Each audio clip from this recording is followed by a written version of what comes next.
शुरू हो गई और शाह महमूद कुरैशी, असद उमर सब रजाकाराना तौर पर गिरफ्तार हो चुके हैं। अब आपको इस तहरीक से अपना मकसद पूरा होता नजर आ रहा है? 100%। एक तो इसकी मैसेजिंग पहले जरा आप देख लें। पहला तो ये कि पाकिस्तान के अंदर जो अभी खातून एक दौरे पे आई है, छठा दौरा कर रही है लंदन से आके, तो वो उसके वालिद को आप देखें, वो मफरूर है, कारकुनों को छोड़ के भाग गया था और जब भी मुश्किल आती है पाकिस्तान के लोगों के ऊपर वो मुल्क से भाग जाता है। दूसरी तरफ वो लोग हैं जो वॉलंटरीली कहते हैं कि आओ हम खौफ का बुत तोड़ते हैं और तुम कहते हो कि कम गिरफ्तार करेंगे, आओ गिरफ्तार कर लो। दूसरा ये कि ये तारीखी तौर पे बरसगीर में जेल बरो तहरीक क़याम पाकिस्तान से पहले भी और जो सल्तनत उस्मानिया के हवाले से भी उस वक्त भी ये मूवमेंट चली थी, इसलिए इसका एक तारीखी पस मंजर भी है। तीसरी जो मैसेजिंग है वो ये है कि पाकिस्तान के लोग किसी कीमत के ऊपर अपने आइन के दिफा से पीछे नहीं हटेंगे। इस वक्त अमली सूरत ये है कि एक तरफ पाकिस्तान तहरीक इंसाफ उसी के साथ खड़ा है आइन, और उस आइन के नीचे 2 जजमेंट्स आ गई हैं। एक लाहौर हाई कोर्ट ने दी और इंडोर्स किया ऑर्बिटर डिक्टा के जरिए सुप्रीम कोर्ट ऑफ पाकिस्तान ने उस जजमेंट को कि बर वक्त 90 दिन के अंदर इंतखाबात कराने चाहिए। लेकिन ये जो पीडीएम की गवर्नमेंट है इम्पोर्टेड साइफर ज़दा, इसको आग का दरिया नजर आ रहा है इस वक्त। उसके अंदर गया तो सारे जल के भस्म हो जाएंगे लोगों के पास जाना। तो पाकिस्तान एक डिफाइनिंग मोमेंट पे है, इसमें यह तय करना है कि हम आइन के नीचे चलेंगे या आइन से ऊपर कोई बैठा हुआ है जिसकी मर्जी चलेगी पाकिस्तान में। तो इसलिए ये सिंबलिज्म वो है जिसके साथ अपने आप को लोग खड़ा देखना चाहते थे और उसका रास्ता इस तरह से निकला है कि सबसे पहले लीडरशिप ने अपने आप को गिरफ्तारी के लिए पेश किया और उसके बाद फिर जो कारकुन है वो गिरफ्तारी के लिए अपने आप को पेश करेंगे।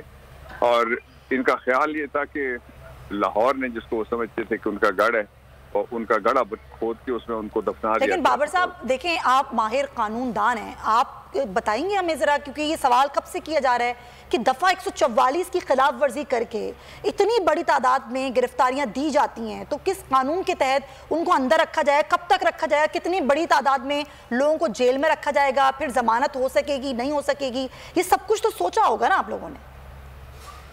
देखिए, हमने तो एंड तक सोचा हुआ है कि हम किस तरह से जो मुआशी मेल्ट डाउन है इसको रिवर्स करेंगे और किस तरह से पाकिस्तान के लोगों से जो रोटी और नवाला छीना गया है उसको वापस करेंगे और इकॉनमी को किस तरह से हम सस्टेनेबल बनाएंगे ताकि हम आगे बढ़ सके। और इस मुल्क का हक है, मुल्क के लोगों का हक है कि इसके वसाइल और ज़राए को ज़्यादा और उनकी उम्मीदों के मुताबिक चलाया जाए, जिस तरह 3.5 साल में इमरान खान ने और हमने गवर्नमेंट में चला के दिखाया है। दूसरा ये कि गिरफ्तारी जो मर्जी दफा लगा ले गवर्नमेंट, हमने कोई किसी से ये फरमाइश नहीं की कि फलां दफा लगनी चाहिए, वो जो मर्जी दफा लगाएं, जिस तरह मर्जी वो गिरफ्तार करना चाहें। पाकिस्तान को पहले ही इन्होंने एक बड़ी जेल बना दिया है जिसमें हर आदमी के लिए गिरफ्तारी है, हर आदमी के लिए तलबी है, हर आदमी के लिए वारंट है, सिवाय उन लोगों के जो करप्शन ज़्यादा डूबे हुए अपने माजी के अमाल के अंदर।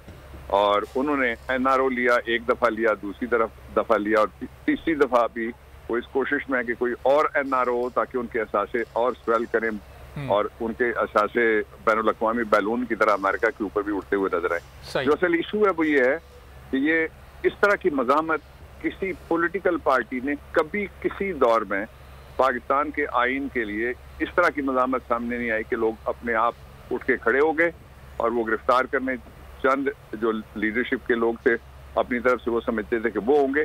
तो आपने देखा कि जिस तरह ट्रक भर गए इसी तरह जेलें भी भर जाएंगी और पाकिस्तान के लोगों को उनको झुकना पड़ेगा जो ताकतें। आज तो इस तहरीक का पहला दिन है, लाहौर से इसका आगाज हुआ है। अगले 7 दिन में 7 मजीद शहरों को आपने कवर करना है, तो लगता है कि अगले 7 दिनों में इतना प्रेशर हुकूमत पर बन पाएगा कि वो आपके मुतालबात मानने की तरफ जाएं, या फिर इसको प्रोलॉन्ग करना पड़ेगा कोई 2 हफ्ते 3 हफ्ते तक?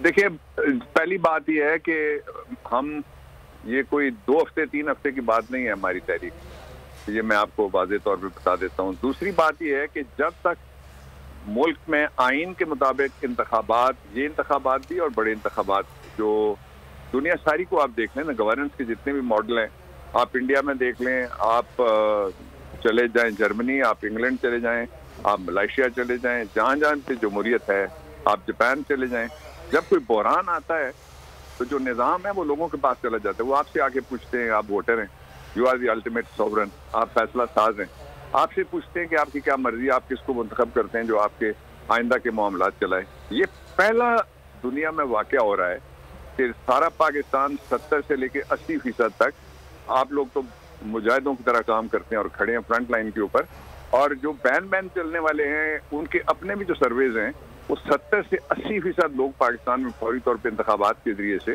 लाना चाहते हैं इमरान को, पाकिस्तान तहरीक इंसाफ को और तब्दीली को। लेकिन कुछ लोग ऐसे हैं जो आइन से बड़े हैं, कुछ लोग ऐसे हैं जो कानून से बड़े हैं, वो कहते हैं कि हमने पाकिस्तान में आइन कानून को नहीं माना।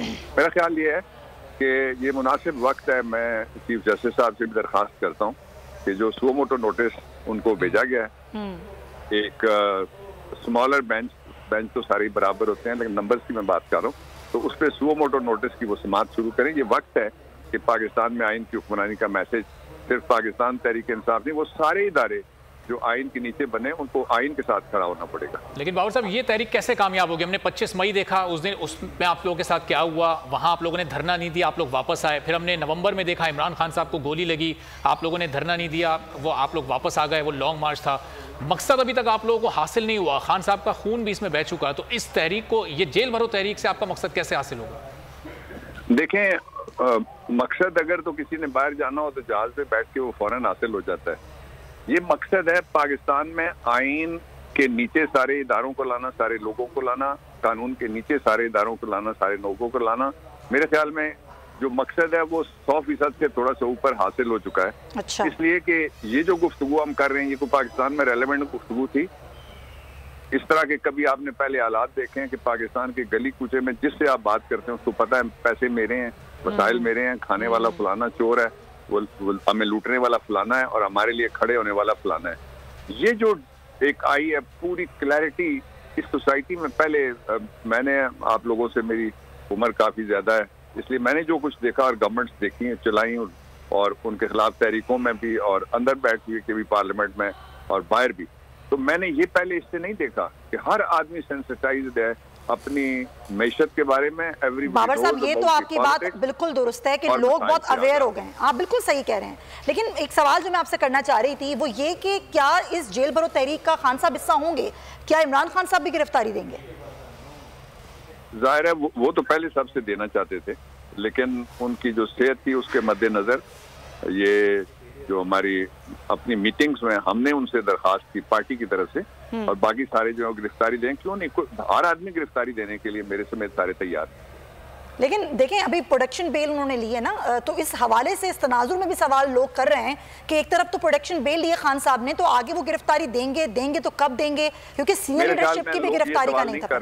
हाँ। लोग जो सवाल कर रहे हैं वो दो हैं कि पाकिस्तान में आइन की बालादस्ती होगी और वो जो ताकतवर समझते हैं अपने आप को कानून से बालातर समझते हैं वो इसके नीचे आएंगे या नहीं। ये सवाल वहाँ से बात गुजर गई है। तो वो ऐसे होगा जो आप कह रहे हैं। जो इंडिविजुअल केसेस हैं उनकी हैसियत दूसरी है। वहाँ अदालत का हुक्म मानना, अदालत के सामने खड़ा होना, अदालत के सामने जिस तरह शुएब शेख साहब के खिलाफ भी जाली और फर्जी मुकदमात जो अस्टाइल लोगों ने बनाए थे वो खड़े हुए जाते हैं, अब भी अक्सर कोर्टों में वो मुलाकात होती है। वो तो एक प्रोसेस ऑफ लॉ है जिसके सामने झुकना। और दूसरी तरफ वो लोग हैं जो प्रोसेस ऑफ लॉ को नहीं मानते, वो कहते हैं कि मेरे अब्बा के लिए एक नया असेंबली कानून बनाएगी तो तब वो अपने भाई के वजीर आजम होते हुए पाकिस्तान में वापस आएगा, वरना वो नहीं आएगा। तो ये एक क्लैरिटी है पूरी कि ये जो तहरीक है इसके 3 मकासद हैं। पहला मकसद है फेयर और फ्री इलेक्शन, दूसरा मकसद है फेयर एंड फ्री इलेक्शन और तीसरा मकसद है फेयर एंड फ्री और फौरी इलेक्शन। बिल्कुल सही, बहुत बहुत शुक्रिया।